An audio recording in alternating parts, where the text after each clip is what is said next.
नमस्कार दोस्तों, आज मैं आपके साथ एक रोमांचक और प्रेरणादायक कहानी साझा करने जा रहा हूं। यह कहानी एक विद्वान ब्राह्मण के बारे में है जिसने गौतम बुद्ध के पास एक सवाल सौंपा, लेकिन उसे जवाब पाने के लिए उसे एक प्रश्न का पूरा वर्ष इंतजार करना पड़ा। क्या उसका प्रश्न सही होगा? क्या वह उत्तर पाएगा? और क्या उत्तर में उसे आवश्यक संदेश मिलेगा? तो चलिए इस रोमांचक कहानी में डूबकर देखते हैं कि कैसे यह विद्वान ब्राह्मण समय के माध्यम से आत्मा की गहराई में प्रवेश करता है और एक महान ज्ञानी बुद्ध से अपने सवालों के उत्तर की प्राप्ति करता है। अगर आप इस कहानी में रोमांचित होना चाहते हैं तो इस वीडियो को अंत तक देखिए और हाँ, इसे ज्ञान और प्रेरणा के साथ साझा करना ना भूलें। चलिए अब हम इस रोमांचक कहानी में डूबकर जाते हैं। एक दिन एक जिज्ञासु व्यक्ति बुद्ध के पास पहुंचा। उसका नाम था मौलुंक पुत्र, एक बड़े ब्राह्मण विद्वान जो 500 शिष्यों के साथ आया था। उसके पास बुद्ध के प्रति बहुत सारे प्रश्न थे। एक बड़े विद्वान के पास ढेर सारे प्रश्न होते ही हैं, समस्याएं ही समस्याएं। बुद्ध ने उसके चेहरे की तरफ देखा और कहा, मौलुंक पुत्र, एक शर्त है। यदि तुम शर्त पूरी करो, केवल तभी मैं उत्तर दे सकता हूं।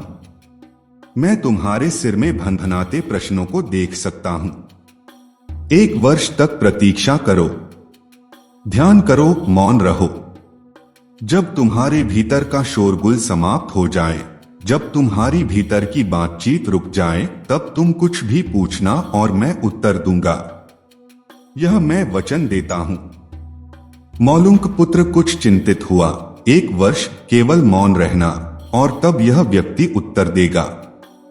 और कौन जाने कि वे उत्तर सही भी हैं या नहीं। तो हो सकता है 1 वर्ष बिल्कुल ही बेकार जाए। इसके उत्तर बिल्कुल व्यर्थ भी हो सकते हैं। क्या करना चाहिए? वह दुविधा में पड़ गया। वह थोड़ा झिझक भी रहा था। ऐसी शर्त मानने में इसमें खतरा था। और तभी बुद्ध का एक दूसरा शिष्य सारिपुत्र जोर से हंसने लगा। वह वहीं पास में ही बैठा था, एकदम खिलखिलाकर हंसने लगा। मौलुंक पुत्र और भी परेशान हो गया। उसने कहा, बात क्या है? तुम क्यों हंस रहे हो? सारिपुत्र ने कहा, इनकी मत सुनना। ये बहुत धोखेबाज हैं। इन्होंने मुझे भी धोखा दिया। जब मैं आया था, तुम्हारे तो केवल 500 शिष्य हैं, मेरे 5000 थे। मैं बड़ा ब्राह्मण था, देश में मेरी ख्याति थी। इन्होंने मुझे फुसला लिया। इन्होंने कहा, साल भर प्रतीक्षा करो, मौन रहो, ध्यान करो और फिर पूछना और मैं उत्तर दूंगा। और साल भर बाद कोई प्रश्न ही नहीं बचा। तो मैंने कभी कुछ पूछा ही नहीं और इन्होंने कोई उत्तर दिया ही नहीं। यदि तुम पूछना चाहते हो तो अभी पूछ लो। मैं इसी चक्कर में पड़ गया। मुझे इसी तरह इन्होंने धोखा दिया। बुद्ध ने कहा, मैं अपने वचन पर पक्का रहूंगा। यदि तुम पूछते हो तो मैं उत्तर दूंगा। यदि तुम पूछोगे ही नहीं तो मैं क्या कर सकता हूं? 1 वर्ष बीता। मौलुंक पुत्र ध्यान में उतर गया और मौन होता गया। भीतर की बातचीत समाप्त हो गई। भीतर का कोलाहल रुक गया। वह बिल्कुल भूल गया कि कब 1 वर्ष बीत गया। कौन फिक्र करता है? जब प्रश्न ही न रहें तो कौन उत्तरों की फिक्र करता है? एक दिन अचानक बुद्ध ने पूछा, यह वर्ष का अंतिम दिन है। इसी दिन तुम 1 वर्ष पहले यहां आए थे और मैंने तुम्हें वचन दिया था कि 1 वर्ष बाद तुम जो पूछोगे मैं उत्तर दूंगा। मैं उत्तर देने को तैयार हूं। अब तुम प्रश्न पूछो। मौलुंक पुत्र हंसने लगा और उसने कहा, आपने मुझे भी धोखा दिया। वह सारिपुत्र ठीक कहता था। अब कोई प्रश्न ही पूछने के लिए नहीं रहा। तो मैं क्या पूछूं? मेरे पास पूछने के लिए कुछ भी नहीं है।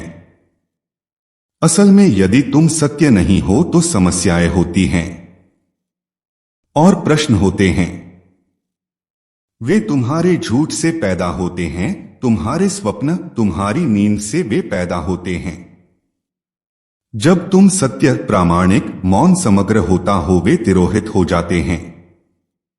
मेरी समझ ऐसी है कि मन की एक अवस्था है जहां केवल प्रश्न होते हैं और मन की एक अवस्था है जहां केवल उत्तर होते हैं, और वे कभी साथ साथ नहीं होते। यदि तुम अभी भी पूछ रहे हो तो तुम उत्तर नहीं ग्रहण कर सकते। मैं उत्तर दे सकता हूं लेकिन तुम उसे ले नहीं सकते। यदि तुम्हारे भीतर प्रश्न उठने बंद हो गए हैं तो मुझे उत्तर देने की कोई जरूरत नहीं है, तुम्हें उत्तर मिल जाता है। किसी प्रश्न का उत्तर नहीं दिया जा सकता है। मन की एक ऐसी अवस्था उपलब्ध करनी होती है जहां कोई प्रश्न नहीं उठते। मन की प्रश्नरहित अवस्था ही एकमात्र उत्तर है। यही तो ध्यान की पूरी प्रक्रिया है, प्रश्नों को गिरा देना, भीतर चलती बातचीत को गिरा देना।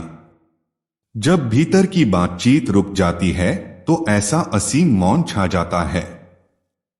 उस मौन में हर चीज का उत्तर मिल जाता है।